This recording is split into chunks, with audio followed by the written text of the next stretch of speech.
Le plaisir est mien de vous retrouver. Madame, Monsieur, bienvenue à ces bulletins d'information sur Mandico Télévision. Il est 11h30 à Kinshasa, une heure de plus dans la partie est du pays. À la une de l'actualité, lancement officiel de l'année académique 2024-2025 le lundi 28 octobre 2024 à la Haute École de Commerce dans la commune de la Gombe au nord de Kinshasa. C'est le ministre de l'Enseignement supérieur et universitaire Marie-Thérèse Sombo qui l'a ouvert devant le corps académique. Elle était accompagnée de deux de ses collègues membres du gouvernement, notamment le ministre de la Communication et Médias Patrick Mouyaya et le vice-ministre de l'Éducation nationale et Nouvelle Citoyenneté Jean-Pierre Kézamundrou. Suivez. La matinée du lundi 28 octobre 2024 était particulière pour la Haute École de Commerce de Kinshasa, lieu choisi de la cérémonie solennelle du lancement officiel de la nouvelle année académique. Avant la cérémonie solennelle, la fanfare était déjà prête pour exécuter la musique à l'arrivée de la ministre de l'Enseignement supérieur et universitaire et pendant la procession de la communauté académique. La ministre a été accueillie par le directeur général de la Haute École de Commerce après un petit échange à huis clos avec ce dernier. Elle s'est dirigée dans la salle préparée pour cette cérémonie. Lors de sa prise de parole, la patronne de l'enseignement supérieur et universitaire a entre autres souligné les 4 points qui constituent sa priorité pour une rentrée académique apaisée. Afin de permettre une rentrée académique apaisée, ces problèmes seront pris en compte d'urgence. Il s'agit des arriérés de mois de mars, avril, mai et juin 2023, que nous appelons paye complémentaire, la distribution des véhicules aux professeurs dû au remboursement du manque à gagner, des primes de recherche du personnel scientifique et académique, de la mécanisation des nouveaux docteurs à thèse, du manque à gagner lié à la perte de pouvoir d'achat, de la mise en place du comité de suivi des accords de Bibois 2. Pour sa part, Mike Mepai Kwazine, professeur à l'Université catholique au Congo, UCC en sigle, et à la Haute École de Commerce, a apprécié à sa juste valeur la présence de la ministre de l'Enseignement supérieur et universitaire, qui a donné le go de l'année académique 2024-2025 sur toute l'étendue de la République. Déjà un grand sentiment de joie, sentiment de satisfaction de voir que notre autorité de tutelle a fait le déplacement de son bureau, de son cabinet jusqu'en ces lieux de la Haute École de Commerce de Kinshasa pour ouvrir solennellement l'année académique 2024-2025 dans tout l'étendue de la République démocratique du Congo. Et cela permet à ce que partout dans le territoire national, que l'université puisse commencer pour répondre et respecter le calendrier académique prévu par son Excellence Madame la Ministre. La réussite de la nouvelle année académique lancée avec solennalité à la Haute École de Commerce de Kinshasa le lundi 28 octobre 2024 dépend entre autres du respect des engagements pris par les autorités face aux revendications des enseignants.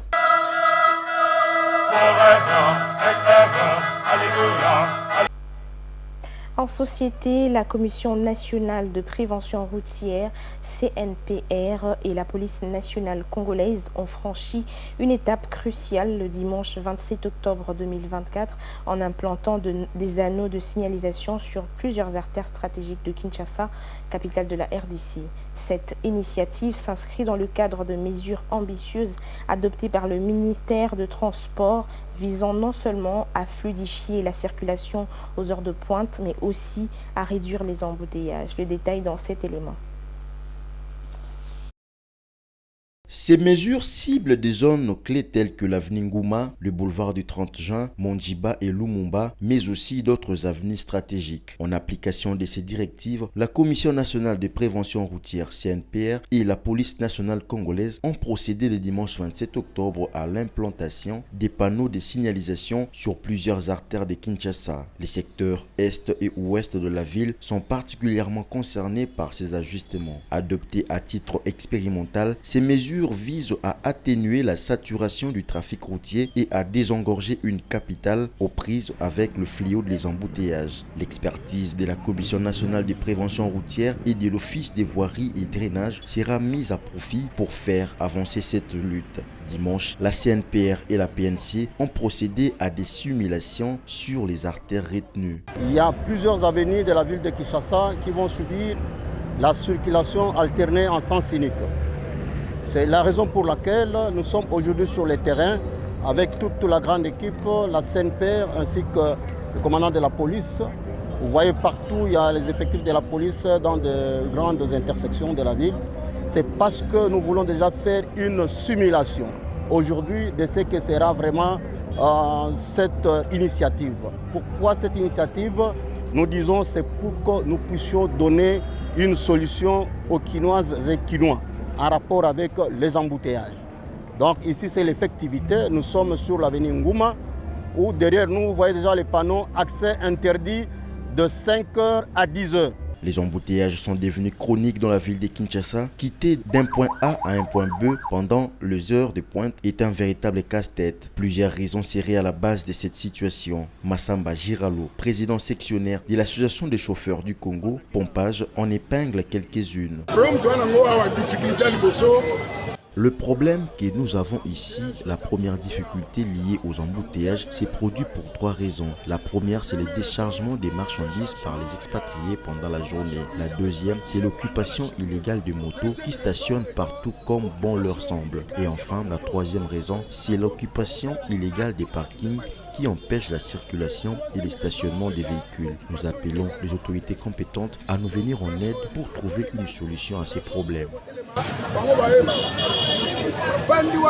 Le quartier Pompage dans l'ouest de Kinshasa est l'un des très impactés par ces phénomènes. Les habitants de ces coins de la capitale en ont assez des embouteillages. Moïse Okito, un résident de la zone, pointe du doigt accusateur la police de circulation routière.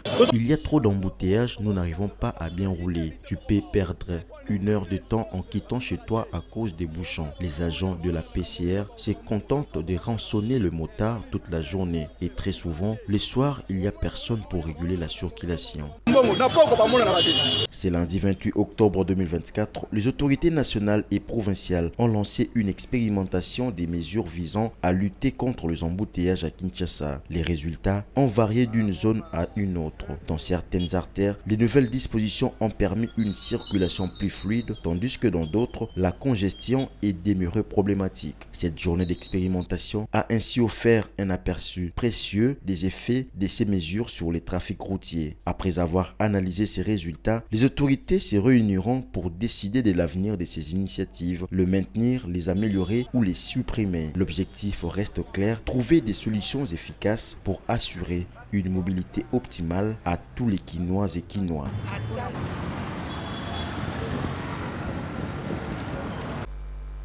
Et pour clore ce bulletin, un lot de matelas a été remis ce lundi 28 octobre 2024 à la prison de haute sécurité de Boulou, dans la province du Haut-Katanga, par le maire de la ville de Likasi. Cette dotation vise à améliorer les conditions carcérales dans cette maison de rééducation, a précisé l'autorité urbaine de Likasi. Suivez.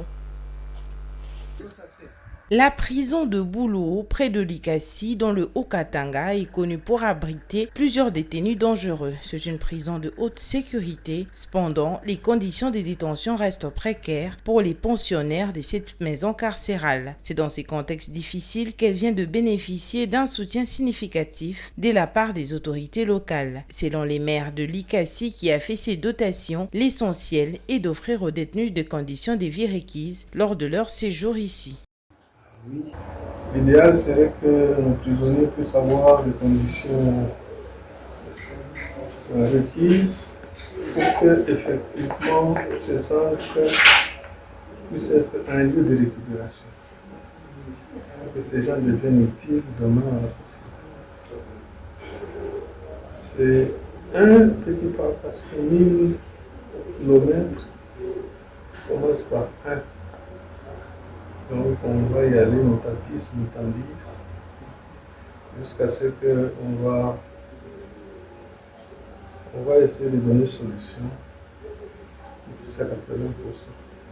Il s'agit d'un premier pas vers l'amélioration des conditions carcérales dans la prison de Boulouo, a souligné le maire de Likassi. Très touché par ces gestes, le directeur de cet établissement pénitentiaire a exprimé sa profonde gratitude à l'égard du maire de la ville. Il a souligné que cette initiative démontre à suffisance que les autorités locales pensent au bien-être de prisonniers. Au nom de tous les pensionnaires, personnels et aux miens propres, nous tenons beaucoup à vous remercier.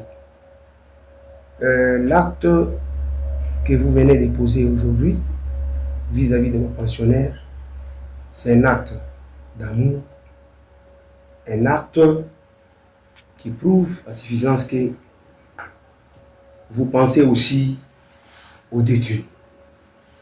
Et ceci entre dans le cadre de l'amélioration des conditions de vie de nos pensionnaires.